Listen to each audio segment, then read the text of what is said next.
Di dunia bisnis, angka itu bisa bercerita. Dan mungkin gak ada cerita yang lebih penting dan lebih ditunggu-tunggu selain cerita yang disajikan oleh laporan laba rugi. Anda pasti sering banget dengar istilah ini kan? Di film, di berita bisnis, atau mungkin di ruang rapat. The bottom line, sebuah frasa yang kedengarannya tuh final banget, sangat menentukan. Beneran loh, satu angka ini bisa bikin investor girang setengah mati. Atau panik bukan main. Angka ini bisa nentuin bonus karyawan, jadi nggak hanya ekspansi bisnis, atau bahkan hidup matinya perusahaan itu sendiri. Kekuatannya luar biasa. Nah, disinilah ceritanya jadi seru. Karena di balik satu angka yang kelihatannya simpel itu, ada sebuah proses, serangkaian pilihan, dan bahkan ya perdebatan filosofis. Oke, yuk kita bedah bareng-bareng. Mari kita mulai investigasi kita pada si angka terakhir ini.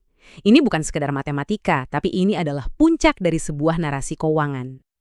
Coba bayangin gini deh, setelah semua jualan kelar, semua gaji dibayar, semua tagihan lunas, apa yang tersisa?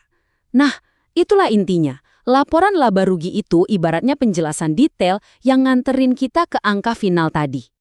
Pada dasarnya, laba itu kayak pertarungan klasik, pendapatan versus biaya. Tapi seperti dalam cerita yang bagus, karakter-karakternya nggak sesederhana kelihatannya. Ini dia rumusnya dalam bentuk paling murni. Simpel kan? Penghasilan yang didapat dikurangi semua biaya yang keluar. Apa yang sisa? Yaitulah laba. Tapi, tunggu dulu. Nah, disinilah letak perdebatan intinya.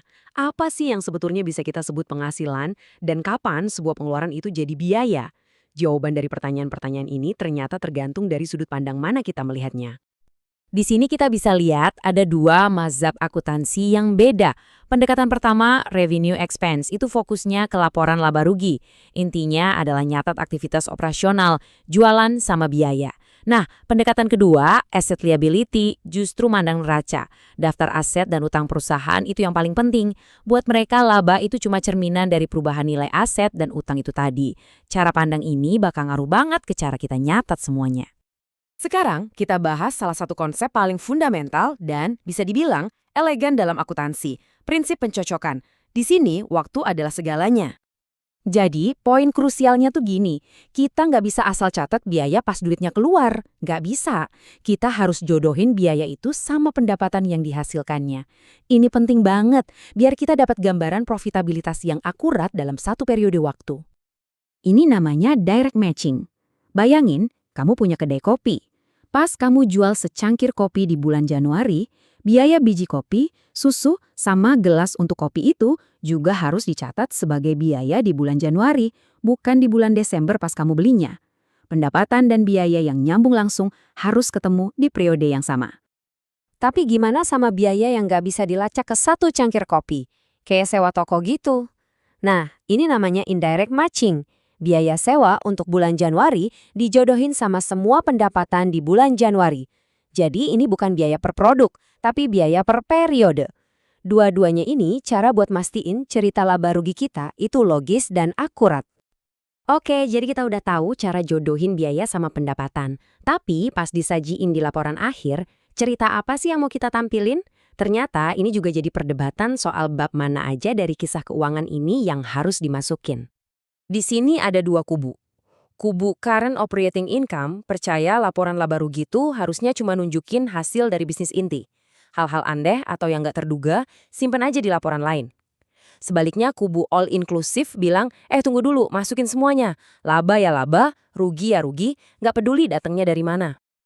Alasan utama di balik pendekatan all-inclusive ini adalah transparansi. Kalau semua pos pendapatan dan biaya harus lewat laporan laba rugi, bakal lebih susah buat manajemen buat ngumpetin kerugian atau keuntungan yang nggak biasa di tempat lain.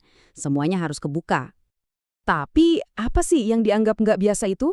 Akuntansi punya definisi yang spesifik banget buat ini. Namanya pos luar biasa. Dan buat bisa lolos kualifikasi, sebuah kejadian itu harus lewat dua gerbang yang super ketat.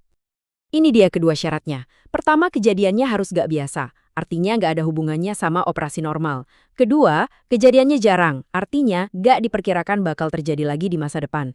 Contoh, pabrik kebakaran itu gak biasa. Tapi kalau pabriknya ada di daerah yang emang rawan kebakaran, bisa jadi kejadian itu gak dianggap jarang. Dua-duanya harus terpenuhi. Gak bisa salah satu aja.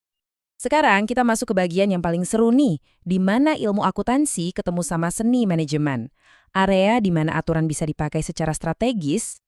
Gini, investor itu biasanya suka sama sesuatu yang bisa ditebak. Laba yang naik turunnya gila-gilaan bisa bikin pasar cemas. Nah, income smoothing atau perataan laba ini adalah praktik di mana manajemen manfaatin fleksibilitas aturan akuntansi buat ngelaporin laba yang lebih stabil dari waktu ke waktu. Caranya bisa macam-macam. Manajemen bisa aja sengaja nunda atau majuin penjualan di akhir periode, milih metode penyusutan aset yang beda, atau bahkan ngeklasifikasiin keuntungan dari jual aset sebagai pendapatan operasional biasa. Ini semua tuh kayak tombol-tombol yang bisa mereka atur buat ngebentuk narasi laba yang lebih mulus. Setelah kita lihat semua ini, mulai dari perdebatan filosofis, prinsip pencocokan, pilihan penyajian, sampai area abu-abu, satu hal jadi jelas banget. Angka laba akhir, itu si bottom line, itu bukanlah kebenaran mutlak yang turun dari langit. Itu adalah sebuah narasi, sebuah cerita yang dirangkai dengan hati-hati, berdasarkan serangkaian aturan, asumsi, dan pilihan. Dan ini ngelempar kita ke pertanyaan terakhir. Kalau bottom line itu sebuah cerita, maka sebagai pembaca laporan keuangan, tugas kita bukan cuma ngelihat angka terakhirnya kan? Tugas kita adalah ngerti gimana cerita itu ditulis dan mempertanyakan seberapa akurat cerita tersebut ngegambarin realitas bisnis yang sebenarnya.